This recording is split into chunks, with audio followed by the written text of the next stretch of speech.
Gonna tell you about a man I met a couple of years ago. Was so impressed by him that today I follow him. His grandfather is from my constituency in Cambridge, right up there, so. He's quiet. He's so unassuming. He's not the loudest in the room. He's not gonna wear clocks and tell you, say, him belly full already. Because even though he has come from much, he and his family, they've given much more to this country, Jamaica. I'm gonna tell you about a quiet leader who leads with compassion. I'm gonna tell you about a dedicated man whose brilliance transformed the legislative framework of Jamaica in the past. It has gone to sleep now. It will arise once more when this man, who is husband to Sandra, the beautiful princess, will take office. Ladies and gentlemen, it is my pleasure to introduce to you the next Prime Minister of Jamaica, Mark Jefferson Golding.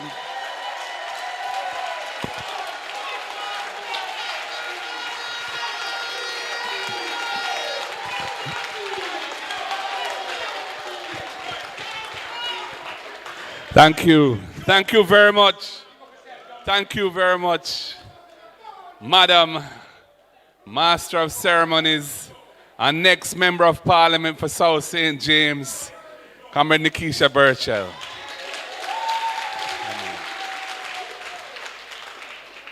And greetings to our panel, my comrades and colleagues, our candidates here in the room.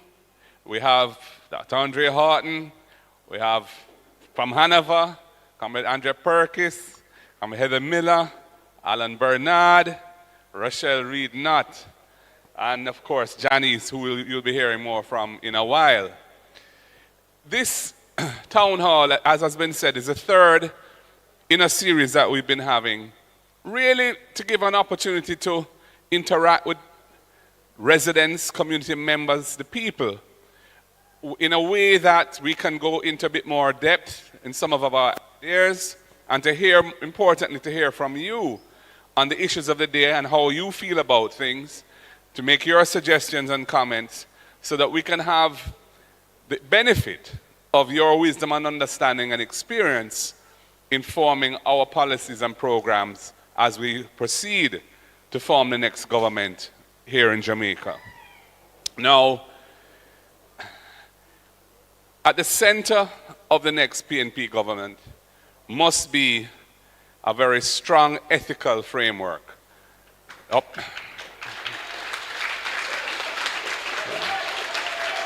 Yeah.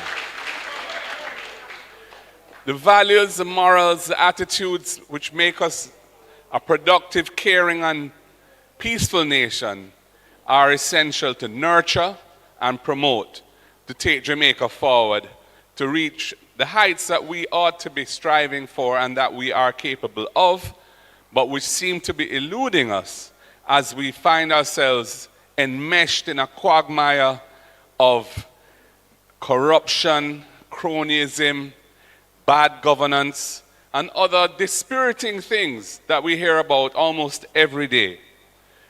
As you know right now, we're faced with a situation where the Prime Minister of the country is under pressure because his financial affairs cannot be certified by the Integrity Commission of the country, the anti-corruption agency of the country, as being above board and in order from 2021 going forward, because he has assets which his lawful income can't support. And that is what illicit enrichment, which is an offense, a serious offense under the Corruption Prevention Act, that is what illicit enrichment means. And he has been investigated for this.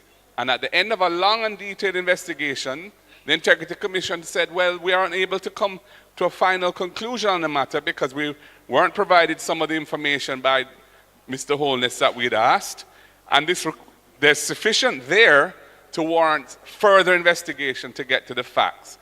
Things like several $1 million of cash deposits, cash, raw cash, being deposited to his account from anonymous sources, 28 bank accounts that he controls, either in his name or his company's names, over $470 million of flows moving across his bank accounts in thousands of transactions, and of course, the filing of nil returns by those same companies, suggesting that they're dormant or weren't active, had no income when all these flows have been passing through the accounts. And then the Positive Jamaica Foundation, an NGO, a non-profit organization that was set up to solicit and receive funding from here and abroad to be spent on worthy causes, those resources being used to buy financial investments in his personal company's name. All of these things really suggest something is very much amiss, and that the Financial Investigations Division must look into it much more carefully and deeply. And what have we heard now? Well, we've heard that somebody who has come on public radio, looked at the report of the Integrity Commission and said, oh, despite all the things I've mentioned, there's nothing there, there's nothing wrong with any of that. That is the person who they want to put and have put to be the head, the chief technical director of the Financial Investigations Division that is charged with completing the investigation of the Prime Minister. Someone who he's closely associated with, and somebody who, although an accountant, has no law enforcement experience, no particular qualifications in the area of fighting financial crimes, money laundering, terrorism financing, which are the core requirements to run the FID. The FID is an investigative law enforcement agency, and it's a very important one because it is the authority that international law enforcement, anti-corruption and anti-financial crime agencies interact with Jamaica. There's a group called the Egmont Group that is all of the countries that have achieved certain standards and want to be part of an international alliance to fight against these things. Jamaica's agency that interfaces with those countries is the FID. So this is a totally untenable situation, and I'm very happy that various non-government and non-political organizations have come forward and said this is untenable, this doesn't look right, it should not stand. And I'm very disappointed that there are some leaders in the private sector who seem to think there's nothing wrong with what has taken place. I suggest that they reconsider the matter and look at the facts, because it is absolutely clear and blatant that this appointment is totally inappropriate, untenable, and should not stand. So we have taken a resolute position against this. We had a very successful, peaceful demonstration on Monday morning at National Heroes Circle to register publicly our absolute disgust. As far as we're concerned, the Prime Minister should really not be putting himself forward to run in the next general election to continue as Prime Minister. Yeah. The objective facts really ought to disqualify him from doing so. And the fact of the matter is, you know, his party should have reflected on that matter and taken certain decisions. But they're obviously determined to tough it out and see what happens. But the people of Jamaica don't like it. They don't like the smell of it. They don't like the look of it. They don't like the feel of it. And I think it's what I'd call good-minded behavior to stand up against bad administration, to stand up against corruption, to stand up against this type of situation that is bringing our country into disrepute. So I'm saying let us stand behind good-minded behavior and stand up for what is right. Do the right thing. Thank you. And I plan, when we next form government, which will be soon,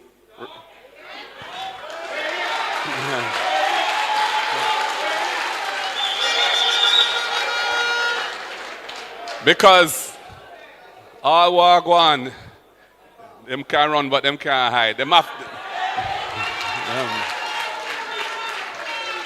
They have to face the people. And, if they felt comfortable and confident, this would have happened a long time. We were planning for an election from February. And, because typically governments don't like to go to the wire with these things because it narrows their room for maneuver and so on. But they have been deferring it. But it's not going to change. The people of Jamaica have made up their mind. And they want change. And they see the programs and policies that we are speaking about. And they understand that it is very important that the People's National Party be brought back into government so we can deliver a government that the people can have confidence in and a program and policies that will address some of the critical issues facing the nation and holding us back. So we are very pleased, for example, let us look at the issue of health care. And this is a real issue here in St. James, where your leading hospital, your Taipei Hospital, the Cornell Regional Hospital, has been the subject of what I would say is the mother of all negligently and ineptly executed projects in the history of Jamaica. A project that should have been finished years ago, a project that should have been completed within a couple $2 billion, has now gone into what, its 8th year or something like that. The cost of the project has gone to over $21 billion. That's an overrun of 10 times the original figure.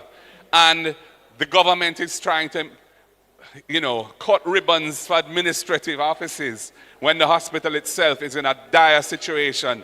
And, although their apologists will try and cover it up and say everything all is well, the people of St. James and Western Jamaica know that that is a terrible condition, a terrible situation, a life-threatening situation for the people here, which is a disgrace and should never have been allowed to be where it is. We are looking at a different approach to healthcare, and some of the things that we have in mind are, for example, focusing on the major causes of death in the country, which are non-communicable diseases, which are things that are lifestyle related. High levels of diabetes, high levels of kidney disease, high levels of hypertension, which is pressure, and of course cancers. And the problem with food insecurity, which the UN, the FAO, the Food and Agricultural Organization of the UN has said 55%, that's more than half, of Jamaicans are facing moderate to severe food insecurity. That means that they're either not eating sufficient food for what they need to live properly, or they're eating the wrong kinds of foods, unhealthy foods, because they can't afford a nutritious diet. And that situation feeds into those very non-communicable diseases that we're talking about. And the health system needs to have a much more aggressive approach, much more proactive approach to screening people for these diseases so you catch them early. There are so many people in Jamaica who are hypertensive and don't know. There are people who have cancer and don't know, and they don't know until it's very late in the day, and then it's much harder to treat it successfully and much more expensive for the public health system to carry and for the people themselves to deal with what is required to try and fight those diseases then. So we want to introduce a comprehensive screening program that gets everybody tested early so that we can nip these things in the bud when they're not life-threatening and when the costs of doing so are more manageable. We also are aware that many of the operating theaters across the country are in a bad state. Many of them are closed, and closed because pieces of equipment, basic things like air conditioning units or mold or pieces of equipment are not working. And we are planning to refurbish all of the operating theaters in the public health system so that they're all working and functioning as they should.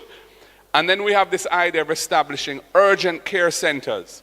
And urgent care centers in every parish would be where you could be taken if there's an emergency, to have your life saved, to stabilize the situation, and then after that you're stable, you can then be taken to a proper hospital to deal with the remedial side of the condition. Yeah. And of course, We see the need for preventive maintenance being a central part of how you manage the healthcare system, as it is for how you manage the road network. But it's at two different areas, but both have that in common, which is that if you don't maintain the assets that you have, the assets don't work for you. And you have this situation in the health system now where so many pieces of equipment are not working either at all or not properly working. And so people have to be going to the private sector now, private providers for their diagnostic tests, which is costing individuals or the state huge amounts of money.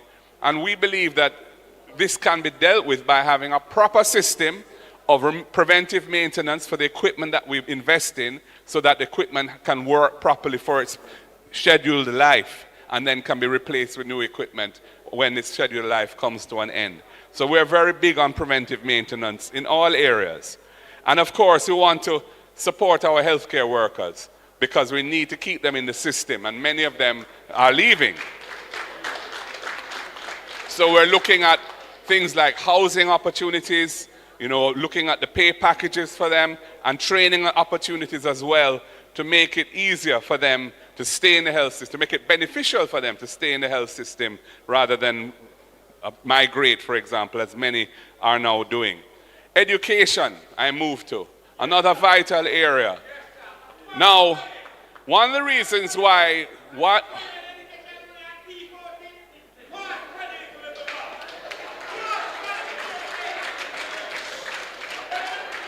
Yeah. You soon get a chance, brother. Let me talk and then you can get a chance after.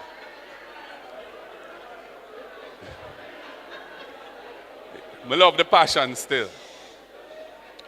But our economy has not been able to grow out of the stagnant GDP per capita of around 67,000 US per individual Jamaican.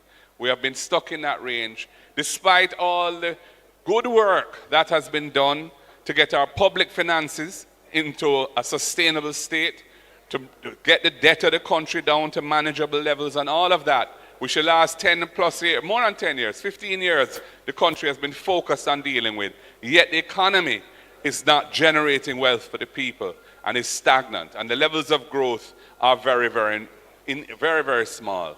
And we know that in order to address that, you have to fix the education and training system of the country, because it is the productivity of the people that will make the whole economy more productive and therefore attract investment and generate good paying jobs that can make our people generate wealth for themselves and their families. Right now, the education system is failing in so many respects. Over 30% of primary school children who leave and go into secondary school are illiterate, cannot read and write, cannot do basic arithmetic, over 30%. And we have to look at the causes of that and deal with them in a very serious way. Things like nutrition in the schools, in primary schools, the way in which we train our teachers, for example, the role of the Jamaican language in teaching children to master English and master arithmetic in homes where people speak our language. Many Jamaican homes are not bilingual homes. They're homes where English is not the first language. Our language is the first language, but the system assumes otherwise. And we're seeing some of the results of that false assumption playing out. So we really have to re-engineer how we deal with early childhood and primary education and tackle the real causes that are holding this large percentage of our children back, including things like special needs and assessing those who have learning disabilities and catching that early. Right now, there's insufficient attention and resources placed on that area, and it is a really important area as well. We also are looking at the training system of the country, and this is an area where we feel the private sector and the state need to work very closely together to drive the productivity of the workforce, ensuring that training opportunities are available, which are relevant, and which are going to help people to get jobs and good jobs. So we plan to support private sector investment in training with a matching dollar-for-dollar grant out of HEART, so that if a firm is providing training opportunities by investing in training its workforce to upskill them so that new technologies can be adopted, so the firms can be more competitive globally, increase their sales, and pay their workers better. We will provide support for the investment in training because we see that as vital to moving the country up. And we have a plan, for example, to deal with the absenteeism that we see, which is a major cause of some of the underperformance of the children in school. Because there is a huge learning loss where you're not attending school 5 days a week. If you miss school 1 day a week for the duration of primary school, you're missing 20% of your education, which is, studies show that is just too much to keep up. So what are the causes of this absenteeism? Many parents struggle to find lunch money to send their children to school. And the transportation costs are high, especially in rural communities where there's no state-run bus service. So we have a program called EASE, where we are going to be providing all needy children with at least one hot, nutritious meal per day at school, at primary and secondary school. And we have another program called RIDE, where we'll be providing a subsidy to starting with 20,000 families. Right now on the path, it's about 7,500. We're expanding that to 20,000 families who the schools identify need it most to help them to cover the cost of transportation to and from school for their children. And as the economy improves, we're going to increase that number dramatically until we've introduced a proper rural transportation system for the country. These are things that will reduce absenteeism and make life easier for the families of Jamaica to support education and ensure their children get the full education that they need and deserve. And then, of course, we have our First in Family program. And that is a program that has been championed by our spokesperson for education, Senator Damon Crawford. And essentially, it works like this.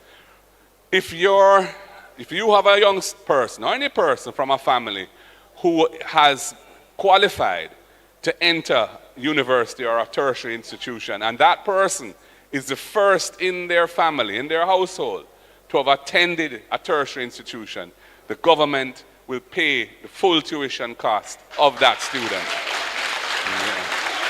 Yeah. And we've costed it out, and we see how we're going to deal with it.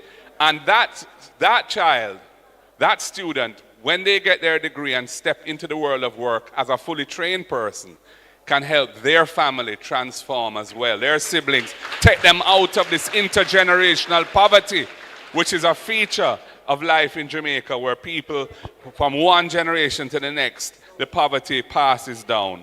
And of course, housing is another critical area. Land and housing, I should say. Because although we have seen a lot of real estate developments being built while this government has been in office, those developments are really for people who have resources already and can afford to buy houses that are 25, 30, 40, 50 million dollars. But the ordinary Jamaican, everyday people, including professionals, young professionals in particular, but everybody who don't quite have it at that level, virtually no homes are being built for them.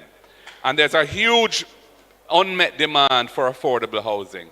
And so we have decided we have to deal with that. We have to bring the National Housing Trust back into its central original purpose that Michael Manley built it for, which is to ensure that our people have housing.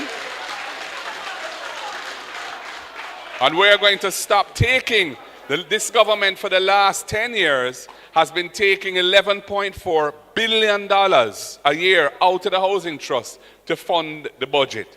And that is why the Housing Trust has been weakened and has been unable to fulfill its real mandate. And in fact, right now, other than the loans to the lowest paid contributors, all other NHT loans are not even funded, the money doesn't come from the NHT. They have to outsource it to the private lending market, the banks, and then pay the banks a subsidy to get them to lend the money at the interest rates that the NHT advertise. So that is a huge additional financial cost to the NHT, weakening it. So we need to repurpose and bring back the NHT to its original mandate and keep those resources in the NHT so it can do what it should be doing. And then we are going to compensate the people of Jamaica who have suffered from this depletion of resources from the NHT by making public lands available for housing, not agricultural lands, non-agricultural lands that are owned by the government. We are going to make them available for development for affordable housing, and we're not going to include the value of the land in the price of the house to keep it down for the people. And for the first-time buyers, if you're an NHT contributor for at least 2 years, many of our people struggle to find the money for a deposit to pay down on a house. We are going to allocate an annual amount of $1 billion from within the NHT itself to provide grant support of $500,000 for first-time buyers to help them get on the ownership ladder as early as possible. That's a grant. And then we have the rent-to-own scheme. And the rent-to-own is another innovation. If you want to qualify for a mortgage, you have to prove your income so you can show that you have the ability to pay the loan. For people who are self-employed, doing a little selling or whatever their hustling may be, or they might be working for somebody, but it's not a big business that generates pay slips that can be presented, they can't qualify right now. And what we intend to do is bring those people into the ownership system by saying they can go into occupation of the NHT house with a view to buying, but initially as a tenant, and pay the rent, which would be equivalent to what the mortgage payments would be. And if they are able to make their monthly payments as a tenant, after 6 months or so, we will say, you have proved your income. Time to transition now from being a tenant to being an owner, and we will let you have the mortgage and step up in life. And of course, we have our Porsche program, which is named after Sister P. And that is about things like completing all of the Operation Pride schemes that are out there that were not finished and this government has ignored. Completing the infrastructure, ensuring the titles are issued, and looking at other informal settlements and bringing solutions to upgrade them so people can become formal owners of a decent community instead of living on the margins of society. And dealing with things like the zinc fences in communities and the poor sidewalks that persons with disabilities struggle with and all that kind of thing. Porsche is going to be a social upliftment program for the people of Jamaica to deal with some of the endemic poverty that pervades. And in St. James, that is a real issue because we know the issues around land tenure here in St. James. So the last point I want to make before I close is the whole question of beach access. And you know, we are in a country which is blessed. We're in an island. We are in one of the most beautiful islands. And we're blessed with lovely beaches around our coast. But over time, because of the way that we have developed, and I'm not going to throw any stones or cast any aspersions, but the reality is that so many of our beaches are not accessible to our people. There are less and less beaches where our people can go and cool out, chill out, hold a meds, build a vibes, and just relax and recreate. And we feel that that is not a situation, we can't support that system any longer. So we are going to be looking at ways of negotiating with those who control those beaches. If they are owned by the government, we will continue to maintain or improve them and make them accessible to the people at a very affordable basis. But if they are in private hands, we're going to have discussions with the industry to see how we can reach a win-win situation where our people can have access to the beaches of this land. And if necessary, we will use the law to ensure that this is done. And you know, there's around the rest of the Caribbean, tourists come and are on beaches where the local people are as well, and they don't have this system which excludes their people from the beaches. And Jamaica cannot move forward on the basis that we exclude our own people from the nicest spots in the country. We don't support them thing there. So we have work to do. And I noticed actually that the Minister for the Environment in his sectoral debate presentation, having been agitating around this issue for a while, It says, well, for all new projects, and he even showed a picture of a new project where there's a pathway built for access from the road to the beach for the public. And I'm like, good, well, that's a start. But what about all the existing ones that exist already? There are provisions in the law for addressing that. And to the extent that they're inadequate, I will fix that and make sure so we go through.